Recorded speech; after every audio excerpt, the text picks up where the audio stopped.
ఓం నమో లక్ష్మీ నారసింహాయ నమః. నవనారసింహ క్షేత్రాలలో మంగళగిరి ఒకటి. ఆంధ్రప్రదేశ్లోని గుంటూరు జిల్లాలో ఉన్నది మంగళగిరి. మంగళగిరి అనగా పవిత్రమైన కొండ అని అర్థం.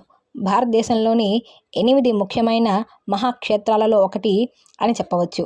దేశంలోని శ్రీ మహావిష్ణువు నెలకొని ఉన్న 8 ముఖ్యమైన ప్రాంతాలు ఏమిటంటే శ్రీరంగం, శ్రీముష్ణం, నైమిషం, పుష్కరం, సాలగ్రామాద్రి, తోతాద్రి, నారాయణాశ్రమం మరియు వెంకటాద్రి.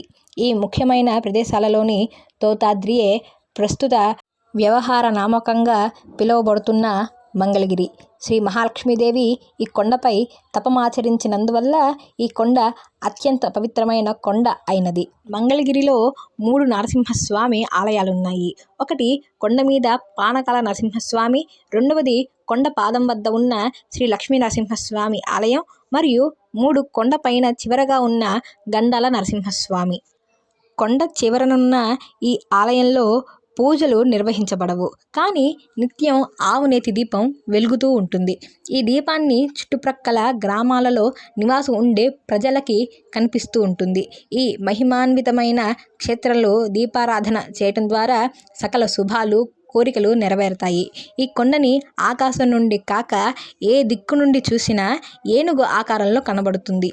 ఈ కొండ ఈ ఆకారంలో కనిపించటానికి కారణం గురించి ఒక కథ ప్రచారంలో ఉంది.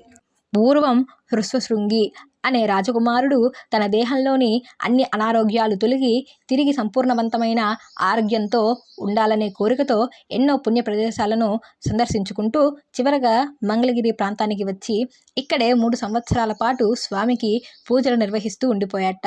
దేవతలు చెప్పగా ఈ స్థలంలో ఉన్న శ్రీ మహావిష్ణువుని పూజించసాగాడు. కొంతకాలం తర్వాత అతని తండ్రి అతన్ని తిరిగి రాజ్యానికి రమ్మని కోరాడు. కానీ ఋషిశృంగి నిరాకరించాడు. తండ్రి మరింత బలవంతం పెట్టేసరికి శ్రీ మహావిష్ణువుకి అనగా పానకాల లక్ష్మీనరసింహస్వామికి గొడుగుగా ఉండాలని తన శరీరాన్ని ఏనుగు ఆకారానికి మలుచుకున్నాడు. శ్రీ పానకాల లక్ష్మీనరసింహస్వామి ఆలయం కొండ మీద ఉంది. క్రింద నుంచి మెట్ల మార్గం ద్వారా కొండ మీద ఆలయాన్ని చేరుకొని స్వామిని సందర్శించుకోవచ్చు. ఇంకా రోడ్డు మార్గం ద్వారా కూడా కొండ మీద ఆలయాన్ని దర్శించవచ్చు. ఆలయం వద్ద రాతిపై విజయనగర రాజు శ్రీకృష్ణదేవరాయలు వారి విగ్రహం చూడవచ్చు. నడక మార్గంలో మహాప్రభు చైతన్య పాదముద్రలు, ఒక గుహలో లక్ష్మీనరసింహస్వామి నోటిని తెరిచిన ముఖంతో ఉన్న స్వామిని దర్శించుకోవచ్చు. స్థల పురాణానికి వస్తే స్వయంభూగా వెలిసిన హరి అనగా మహావిష్ణువు అవతారంగా ఉన్నది. ఈ స్వామికి సుదర్శన నరసింహస్వామి అని ఇంకొక పేరు కలదు.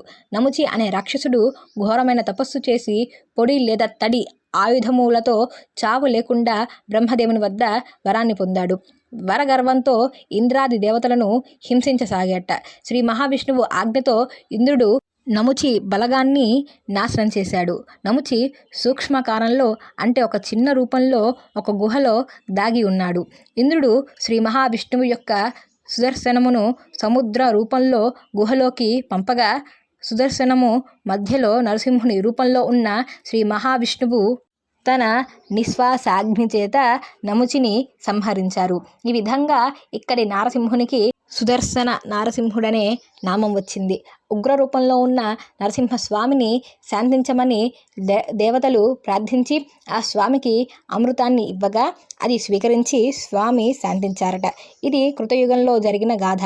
ఆ తరువాత త్రేతాయుగంలో నేతిని స్వీకరిస్తూ, ద్వాపర యుగంలో పాలని సేవిస్తూ, కలియుగంలో పానకాన్ని సేవిస్తూ నేను శాంతచిత్తుడనై తృప్తి పడతానని తన భక్తులకి తెలిపారట నరసింహస్వామి. అందువలనే కలియుగంలో స్వామికి పానకాల లక్ష్మీ నరసింహస్వామిగా పిలువబడుతున్నారు.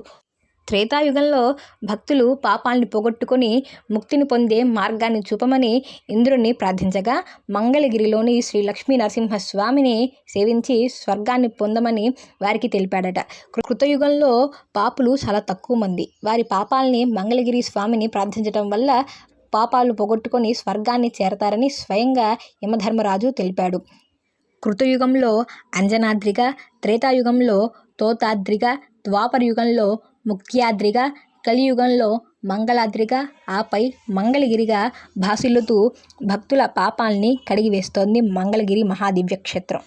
శ్రీరాముడు అవతార సమాప్తి సమయంలో వైకుంఠానికి తిరిగి వెళ్తూ ఆంజనేయుణ్ణి ఈ ప్రదేశంలోనే ఉండి స్వామి కృపను పొంది చిరంజీవిగా ఎల్లప్పుడూ ఇక్కడ ఉండిపొమ్మని దీవించారట. ఆ తరువాత ఆంజనేయుడు ఈ గిరికి క్షేత్రపాలకుడిగా ఉంటానని ప్రతిజ్ఞ తీసుకున్నాడు. పానకాల లక్ష్మీనరసింహస్వామి స్వయంభువు. గర్భగుడిలో ఈయన మూర్తి కనపడదు. తెరిచిన నోటితో ఉన్న ముఖాన్ని దర్శించుకోవచ్చు. దేవుని ముఖానికి వెండి తొడుగు ఉంటుంది. ఆలయం నిత్యం మధ్యాహ్నం వరకు మాత్రమే తెరిచి ఉంటుంది. రాత్రి సమయంలో దేవతల పూజలను స్వామి అందుకుంటారని భక్తుల విశ్వాసం. స్వామికి పానకాన్ని శంఖం ద్వారా అర్పిస్తారు. పానకాన్ని శంఖంతో స్వామికి సమర్పించినప్పుడు కొన్ని శంఖముల పానకాన్ని మాత్రమే స్వామి స్వీకరిస్తారు.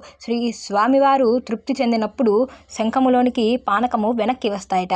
ఆ శంఖంలోనికి వచ్చిన పానకమును మిగిలిన పానకముతో కలిపి భక్తులకు ప్రసాదంగా ఇస్తారు. స్వామి స్వీకరిస్తున్నట్లుగా గుటకల శబ్దం భక్తులకు వినిపించడం ఒక అద్భుతమైన విషయం. ఈ విధానం ఎంతమంది భక్తులు పానకాన్ని సమర్పించినా జరుగుతుంది. ఇంకా భక్తులు ఎంత పానకం పోసినా సగం మాత్రమే స్వీకరించి మిగిలినది భక్తులకు ప్రసాదంగా అందిస్తారు.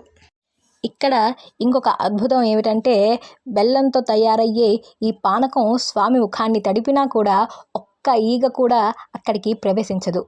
ఓం నమో లక్ష్మీ నారసింహాయ నమః.